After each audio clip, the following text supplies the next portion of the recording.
Welcome, in front of me is the OPPO A72 and today I'll show you how to format SD card. And to get started, you want to go into the settings.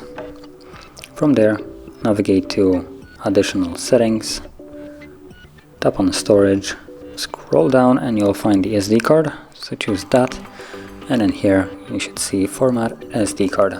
Tap on that, it gives you a message that all data on this SD card will be erased, so if there's anything that you would like to keep, you might want to back it up before, otherwise you will lose it permanently.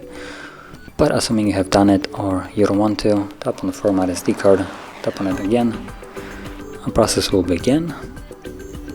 This is a fairly quick process, only takes about 5 to 10 seconds around, and once it's finished the card is immediately ready to be used as it is right now. So tap on OK and you're done. And if you found this very helpful, don't forget to hit like, subscribe, and thanks for watching.